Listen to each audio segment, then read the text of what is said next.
Madame, Messieurs, bienvenue dans ce plateau spécial consacré à l'actualité au Gabon. Avec notre invité Félicien Evoum, nous abordons la nouvelle équipe gouvernementale de la Ve République, le premier d'ailleurs de Brice Clotaire Oligui-Nguema en sa qualité de président de la République, chef de l'État, chef du gouvernement. Félicien Evoum, bienvenue dans ce studio de Gabon 24. Alors, bonjour. Une composition gouvernementale avec des acteurs, avec des personnes qui, pour la plupart, n'ont pas une expérience politique, mais sont plutôt des technocrates. Quelle est la lecture que vous faites, justement, de cette composition? Oui, merci de me donner l'opportunité de pouvoir m'exprimer sur le premier gouvernement de la Ve République, qui, de prime abord, reprend en grande partie une bonne partie des membres de l'ancienne équipe, ça veut dire de ceux qui ont géré la transition. Oui. Et je pense que cela est dû au fait que nous sortions d'une élection. Et même si c'est la nouvelle République, les Gabonais et les Gabonaises, dans leur ensemble, auraient voulu rompre. Et le président de la transition, à l'époque, il a dit, le nouveau président de la République démocratique élu, a dit qu'il faut des nouvelles méthodes pour rompre avec l'ordre ancien. Donc, il a donné une indication assez claire à ce niveau. Ouais. Et donc, au vu de la réalité, parce qu'au vu de la réalité, il s'est dit, je gère les êtres humains, je gère les cadres, je ne peux pas, ceux qui m'ont accompagné par un revers de main, les balayer tous, parce qu'il y a une exigence de renouveau. Je présage, je pressens ce renouveau, mais je vais adapter ce renouveau en fonction du temps qui m'est imparti.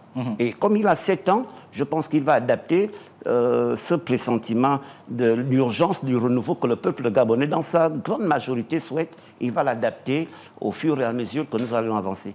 Donc la première lecture que je fais de l'architecture gouvernementale, c'est qu'elle n'a pas sensiblement changé. On retrouve, pourrait indiquer, la même femme qui avait un poste régalien qui est toujours là.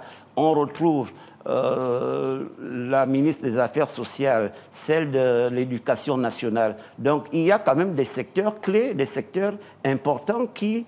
On retrouve à nouveau celle qui gérait la communication, qui est partie à la mer et au-delà de la mer, et qui reprend son porte-parole. Donc, il y a, d'une manière générale, on peut dire que il y a une forme de continuité, mais avec un nouveau dosage. Alors, une équipe gouvernementale avec 10 femmes, puisque vous parlez des femmes qui composent cette équipe. Oui, ça fait un tiers. Oui, ça fait un tiers. Est-ce qu'à partir de ce moment, l'on peut affirmer sans risque de se tromper qu'il y a quand même ce respect de la parité, même si on ne pourrait pas parler de parité, hein? Je pense qu'il y a eu... On a amélioré, c'est-à-dire qu'on a amélioré le positionnement des femmes. Ouais. Maintenant, on ne peut pas créer des femmes pour atteindre la parité.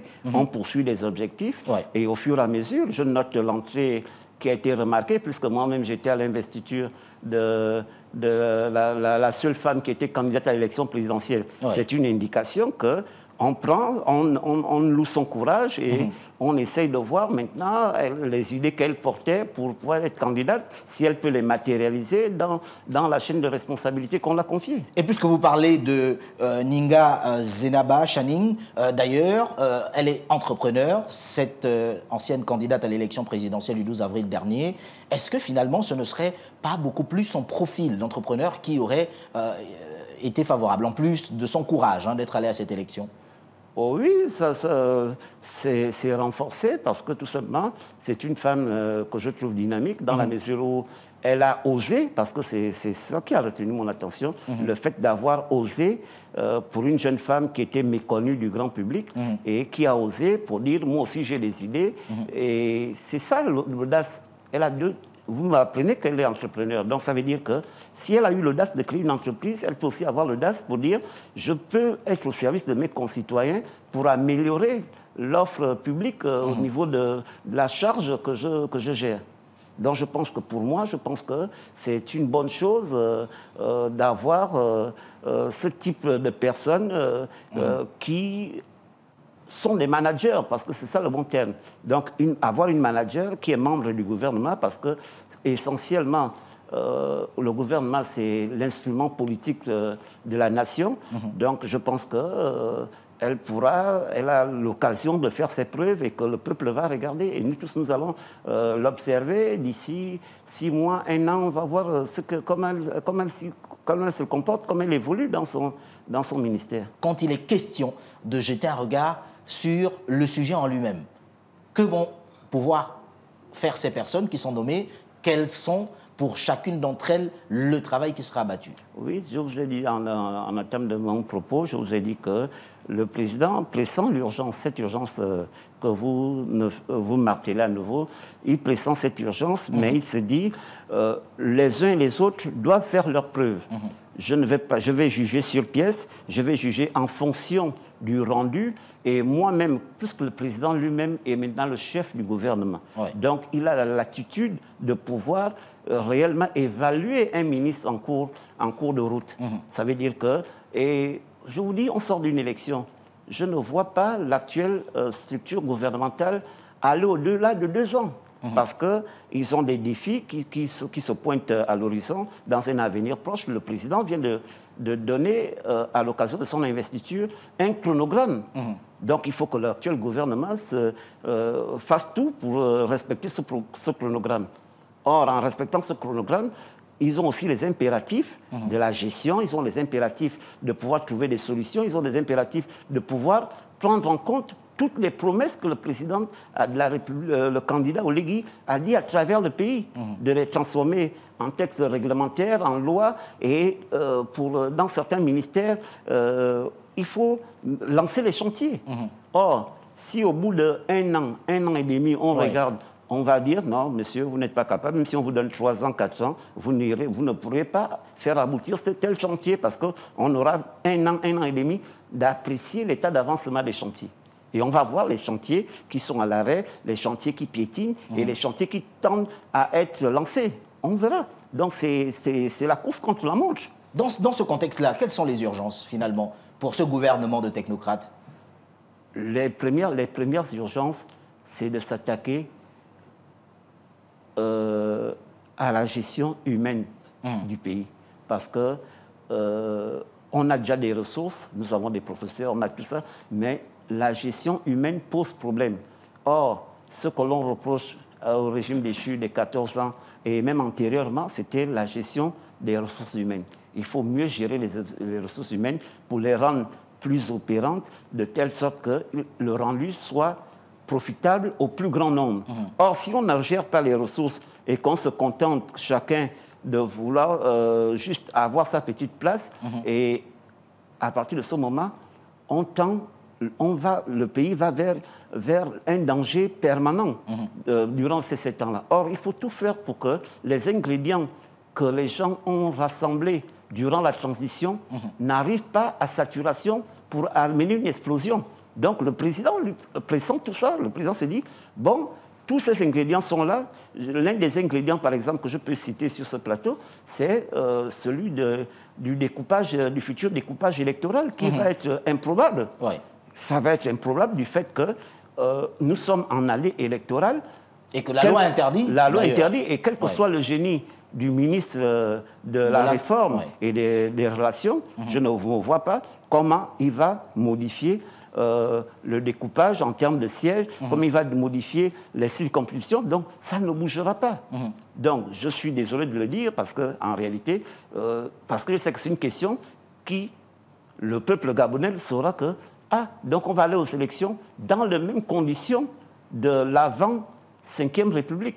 Parce que c'est là où nous allons aller. Bon, le dire, ça veut dire que nous sommes en avance, on le dit, parce qu'on sait que c'est l'une des difficultés, l'un des grands écueils que nous allons avoir. Et il faudrait que le peuple le comprenne aussi. Ouais. Mais le problème, c'est que le peuple va le comprendre, parce que le peuple lui-même, la société gabonaise a été tellement fragilisée de telle sorte que l'arrivée du 30 des militaires a été un ouf de soulagement. Ils ont respiré, donc je pense qu'ils sont encore dans cette respiration, puisqu'ils ont porté le général Brice Clotaire-Oligui à près de 94%. Ça voudrait dire qu'ils n'ont pas encore compris que le modèle de la société gabonaise doit pouvoir se renouveler et doit pouvoir être incitatif. Or, ils sont encore dans l'émotion de dire que nous respirons après 56 ans d'absence de respiration, où les deux régimes précédents avaient tellement serré les nouvelles générations et les anciens. Parce que c'est ça qu'il faut dire. Vous voyez, quand vous avez tellement serré pendant 56 ans et que ça se dessert, le peuple dit non, vous êtes le sauveur, c'est-à-dire que ne voyez plus vos erreurs. Or, il faut être des observateurs lucides comme nous pour savoir que, ah non, là nous sommes en train de faire une erreur, mais nous ne pouvons pas les corriger tout seuls. Nous ne pouvons pas les corriger sans le peuple, sans les administrations, sans le gouvernement, sans les institutions. Mais pour le corriger, il faut que vous soyez d'abord conscients. Or, si les uns et les autres ne sont pas conscients, sont encore dans une forme de furie, il est difficile d'atteindre les objectifs. Or, il faut qu'il y ait des gens conscients et des acteurs politiques affirmés qui veulent faire avancer les choses. Et c'est de cela que le président a besoin de gens qui veulent lui dire « nous pouvons avancer, nous pouvons rectifier », y compris tout ce qui a été fait comme combinaison durant la transition. D'accord, il nous reste que quelques secondes à passer ensemble. Oui. Finalement, quel avenir donner aux partis politiques, puisque au sein du gouvernement, on retrouve pour la plupart que des technocrates?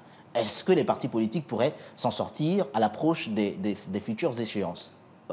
À ma connaissance, le président nouvellement élu va recevoir les partis politiques, mais les partis politiques, il n'y a plus rien dedans. Hein.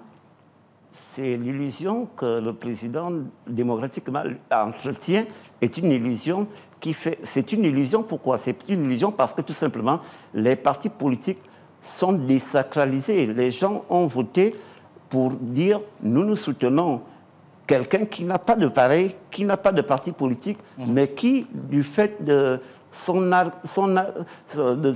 action héroïque du 30 août, nous le soutenons, nous désavouons la plupart des partis politiques, d'où l'expression du président, il n'y a plus de majorité, il n'y a plus d'opposition, nous travaillons ensemble. Donc cela va se poursuivre pour les futures élections. Et les gens ont voulu que le président ait le parti. Vous-même, on a souvenance du raté du RDB. Ça a été un raté. C'était une structure pourtant bien pensée qui devait accompagner, être une suprastructure qui devait canaliser et les partis et les associations et les individualités pour la campagne du président. Or, dans le même état d'esprit, on a vu les contradictions internes des responsables que le président lui-même a mis. On a vu comment le siège d'un président candidat a été pratiquement barricadé par les forces de l'ordre. À partir de cet instant, est-ce que cette expérience mérite d'être renouvelée pour asseoir maintenant l'ensemble du pays? Ma réponse est non. Il faut une nouvelle structure, il faut des nouveaux hommes, il faut des gens aguerris pour accompagner le septennat du président. Merci à vous, Félicien Evung, d'avoir accepté notre invitation. C'est moi qui vous remercie. En 13 minutes, cette composition du gouvernement, le premier de la 5e République. Et à vous qui nous avez suivis, n'oubliez pas, l'actualité se poursuit sur Gabon 24. Au revoir.